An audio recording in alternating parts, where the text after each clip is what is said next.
Hey, let me see here. Let me get this stuff lined up. Okay, so this one here is supposed to be about reading the electric bill. I've been doing electric bills or utility bills for so long.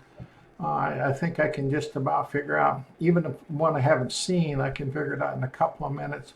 But in the beginning, I think it's difficult. It can be difficult, and the reason I think it can be difficult is because they intentionally separate stuff out to make it difficult. And a lot of people, they're like, well, I got to pay the bill no matter what. Here's one thing to understand: if you take the bottom number, let me share you where we were back here. Can we put this back up? Hold on one second. So if you take the bottom number, which is, and this one here, it's 130, and divide by the amount of kilowatts, which is 958, then that is your cost per kilowatt. Okay. The one thing you have to understand on all these bills here, let's see, is this another one? Yeah, it's 130. This one here is 130. This one here is 142. Same thing here. Take 142 and divide it by this one here, 1,060. I think that's what it says. Then that is what is your actual cost per kilowatt. As our bills have continued to get bigger and bigger, their cost per kilowatt doesn't really blow up that much. Let me see if I can make this a little bit bigger.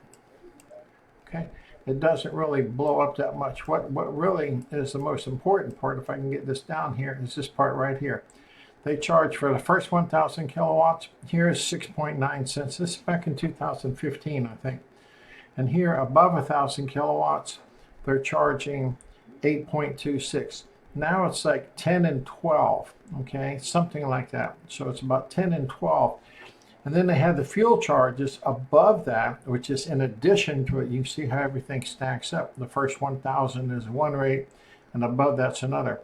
I look at a lot of other bills, and they have power distribution charges. They have a number of different fees. I have one over here that basically does a breakdown. This is with Duke here recently, and this one here is kind of crazy to try to figure out, what's going on with this one.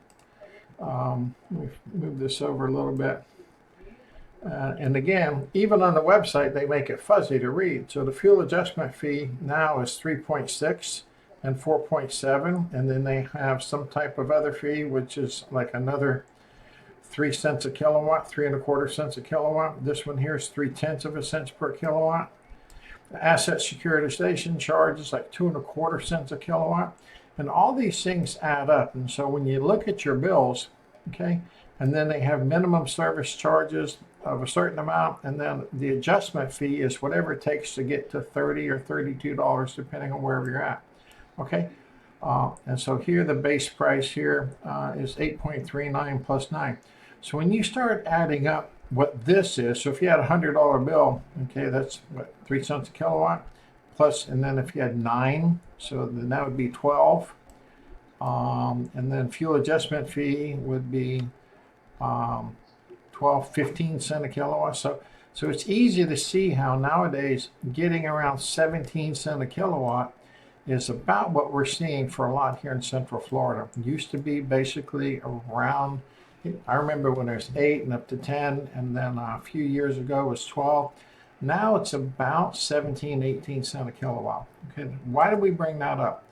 We bring that up because what's important about this, okay, what's really important about this is that in addition to this, what's more important is that we understand all the other fees. In addition to that, boom, what is their net metering policy? Okay, so in Florida, the net metering policy is one for most of the companies, but here in Central Florida, you can have City of Leesburg, City of Lakeland, Seco.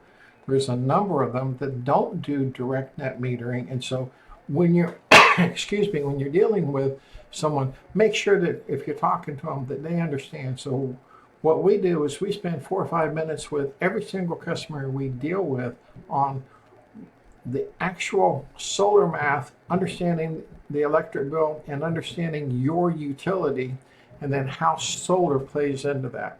So I highly recommend that down below you'll find a place down there to request an evaluation. Look, if you don't want to buy solar and you just want to be educated, I'm happy to do that. Just click below, send us an electric bill. We'll send you back a proposal, and then we'll do a 15-20 minute evaluation with you, and I'll send you a presentation, about 10-minute presentation, back to you, going over your bill, break down your roof, everything else, okay? And if you want to move ahead or want more information, give us a call. We don't come out to the house or anything until it gets, further down the line. So this allows me to do more in a day. But understanding the electric bill is more than just what do they charge per kilowatt. It's what do they charge per kilowatt? What are they charging for base rates? What type of net metering do you have? And then also, when it comes to net metering, how do you use your own home? Okay, in other words, or do you do homeschooling? Do you have a family situation that's home all day long? Do you run kind of a home business? Okay, are you able to really take advantage of net metering or not? Okay, so there are certain situations where net metering and then the potential of batteries comes into play in certain situations. So having someone who understands the variables can make a big difference in whether or not solar is going to be best for you, or what is the best way to take advantage of it. So I'm a little over 5 minutes, but thank you. Hopefully we can do a consultation for you. Okay, thanks.